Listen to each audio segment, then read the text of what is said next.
আসসালামু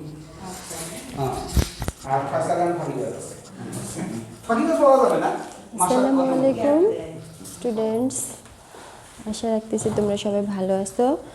আমরা আজকে ন্যারেশনের আমরা মোটামুটি অনেক দূর আগাই নিয়েছি। এখন আমরা নতুন আরেকটা অংশে চলে যাব ন্যারেশনের। যেমন আমরা হাবোধক নাবোধক মানে assertive sentence, that is assertive sentence. We have completed assertive sentence by narration. Next we have finished interrogative sentence. I think you have no questions about interrogative sentence. Now we will learn today imperative sentence. Do you know what is imperative sentence? Imperative sentence is that means there is subject but absence. আমরা এটা বলবো যে imperative sentence বলতে এটাই বোঝায় যে সাবজেক্টটা উজ্জ্ব থাকে। মোটামুটি সাবজেক্ট শুধুমাত্র ইউ ব্যক্তিকেই বলা হয়, ইউ ব্যক্তিকেই বোঝানো হয়। যেমন করো, খাও, যাও, কাকে বলতেছি? ইউ ব্যক্তিকে বলতেছি, তোমাকে বলতেছি। তুমি ছাড়া ইম্পারেটিভ সেন্টেন্স বলতে মেনত এটাই বোঝায় যে আদেশ, অনুরোধ, নিষেধ, তারপর প্রস্তাব যখন দিয়ে আমরা কোনো কথা বলি সেটাকে ইম্পারেটিভ সেন্টেন্স বলে। যেমন চলো আজকে আমরা পিকনিক খেতে যাই, এটা একটা ইম্পারেটিভ সেন্টেন্স। তারপরে আবার এক্ষুনি স্কুলে যাও, অর্ডার করতেছি, এইরকম অর্ডার, নিষেধ তুমি ব্যক্তিকেই বোঝানো হয়। সেই রকম সেন্টেন্সগুলোকে আমরা ইম্পারেটিভ সেন্টেন্স বলবো। এখন ইম্পারেটিভ সেন্টেন্সের বেলায় আমরা সেন্টেন্সের ভাব বুঝেই এগুলো কমপ্লিট করব। যেমন ধরো He said. Say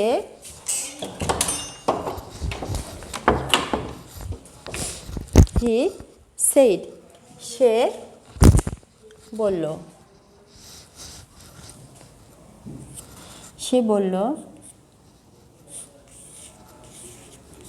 do the sum, অঙ্কটি করো।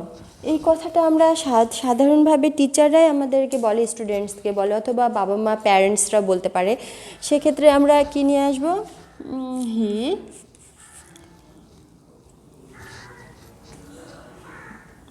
টোল্ড। ইনভার্টেড কমা উঠে গিয়ে আমরা অ্যাফার্মেটিভ আর নেগেটিভ সেন্টেন্সের ক্ষেত্রে ইনভার্টেড কমা উঠে গিয়ে আমরা দ্যাট নিয়ে আসছি। আর ইন্টারোগেটিভ সেন্টেন্সের ক্ষেত্রে আমরা ইফের ব্যবহার করেছি এবং WH কোশ্চেন যেগুলো থাকে সেগুলো আমরা মাঝখানে দিয়ে দুটো রিলেটিভ প্রোনাউনের ব্যবহারের মতো করে দুটো সেন্টেন্সকে আমরা এক জায়গায় করেছি। এখন যেটা তোমরা দেখবা সেটা হলো ইনভার্টেড কমা উঠে গিয়ে টু। হি টোল্ড সে বলল।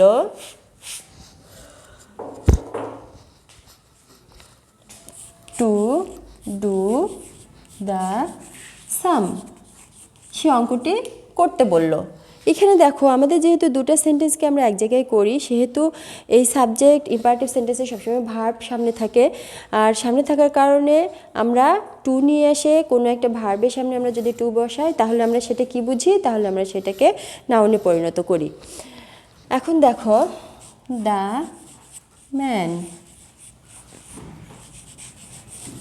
said his সার্ভেন্টকে কি বলল? give me a glass of water.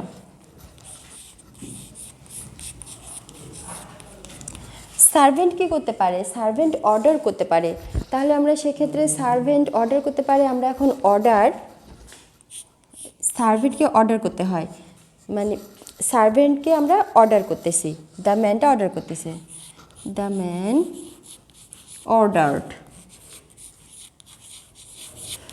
ordered to give him ব্যক্তিটা কে ছিল? এই যে give him a glass of water। তাহলে আমরা সেন্টেন্সের ধরন অনুযায়ী আমরা অর্ডার নিয়ে আসবো, টোল্ড নিয়ে আসবো, তারপর আরও দেখো আমরা অনেকগুলো উদাহরণ এটাতে করব।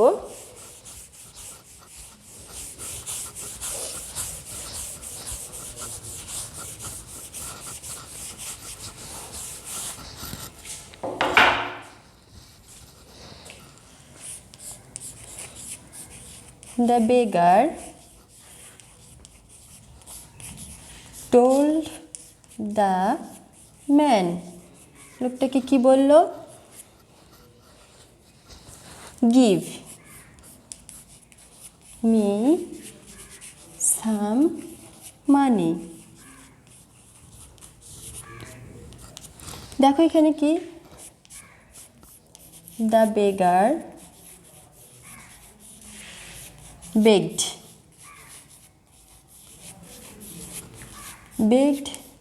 the man to give him some money. আমরা এখানে কি বুঝলাম? বেগার বেগড করলো। বেগার তো বেগে করবে, ভিক্ষাই চাইবে কার কাছে? লোকটার কাছে কিছু টাকা চাওয়ার জন্য। তাহলে আমরা সেন্টেন্স অনুযায়ী আমরা কি নিয়ে আসলাম? বেগ নিয়ে আসলাম। এখন দেখো আমরা আরও একটা সেন্টেন্স করব।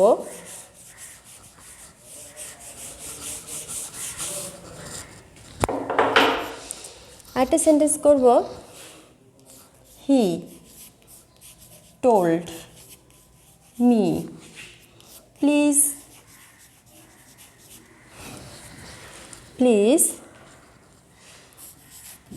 do not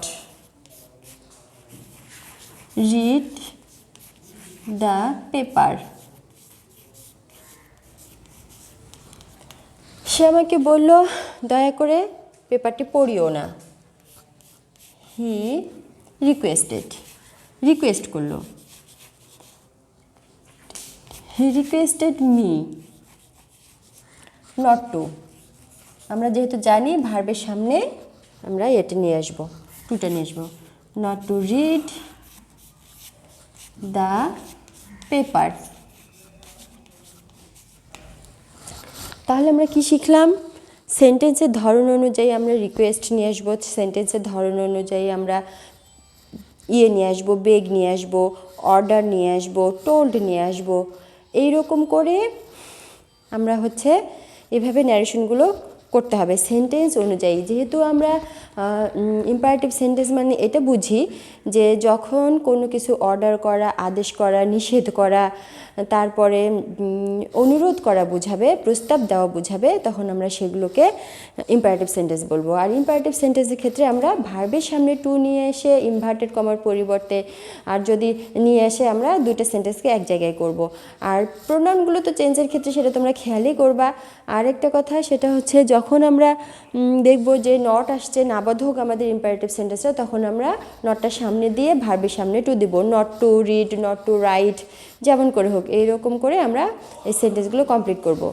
তো সেই ক্ষেত্রে আমরা আজকে এটা শিখলাম ইম্পারেটিভ সেন্টেন্স কিভাবে করব। আগামী দিনে আমরা আরও নতুন ইম্পারেটিভ সেন্টেন্সের আরও অনেকগুলো প্রস্তাব দেওয়া আছে, সেগুলো আমরা কিভাবে করব সেগুলো শিখব।